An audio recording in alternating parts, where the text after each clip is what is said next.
Greetings, Ben Marie here with another edition of SaaS Metrics School. Welcome. Hope you're doing well. So today, talking professional services revenue. This has been coming up a lot lately in my discussions with SaaS founders. So first, what is professional services?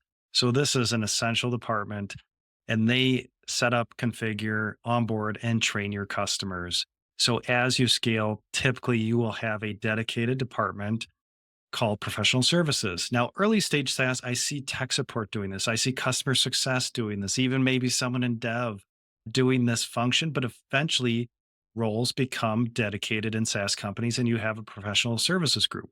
And service is really common when you have a product that's targeting mid-market enterprise customers, a more complex product that requires some sort of setup, some sort of training, onboarding, and this could be a day. This could be a couple weeks. This could be 6 months. This could be 2 years to implement your software in your customer sites.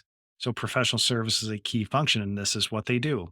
So, what are standard margins on services revenue? So, of course, this varies widely, but generally, what I want to see is 15 to 25% services margin. That means services revenue on your P&L less the expenses in your services cost center. So it's one-to-one relationship. And I manage services like its own business unit.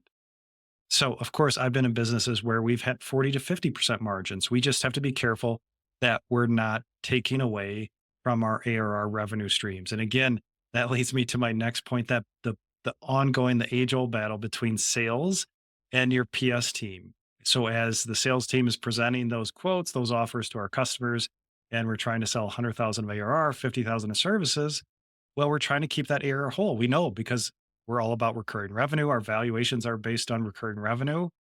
And then we discount services. We discount at 30, 40, even 50%. And of course, that hurts. That hurts our services margins. Now, ideally, this doesn't always work in reality, but if a customer is pushing back on services pricing, that we reduce the scope, that it's a smaller project, and then maybe later we can do more with that customer. Of course, that doesn't always work. A nice CFO perspective here, but it's that age old battle between sales and PS because we want to keep our recurring revenue whole and then we discount the services. So we just have to be careful. We have to have discount policies in place, thresholds, approval levels for that. So we're not surprised later on. And oftentimes, early stage, I don't have a bullet for this. Oftentimes, if we're making nice margins on services revenue, that's a nice source of cash. And we rely on that cash earlier, but of course, we have to get off that addiction later on. So that's just the battle between sales and professional services. So my thing here is we must make margin. I've seen a lot of SaaS companies that don't charge at all for setup, onboarding, configuration, and that is a cost drag that depresses your gross profit.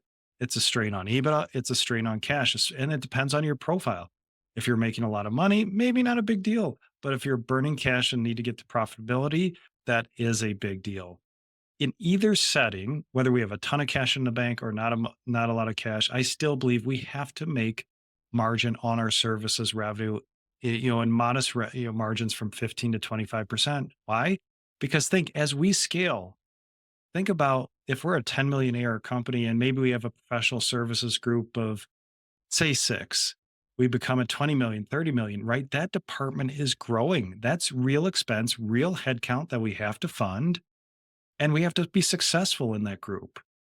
So we have to, in my opinion, we have to fund that group and we at least have to make some margin because that will be pushing on our gross profit and pushing on our EBITDA and it could be a drain on cash. So I'm a big believer we have to make margins on our services revenue. Now, to understand your margins, we have to have the proper SaaS P&L setup. We don't want services commingled with other revenue streams. So we can isolate our service revenue, isolate our services expense, and understand that margin. So this has been coming up a lot lately. So if you have a professional services team, take a look at those margins and make sure you understand the financial profile as that, for me, operates like its own business unit. So again, a little bit about PS today. Thanks.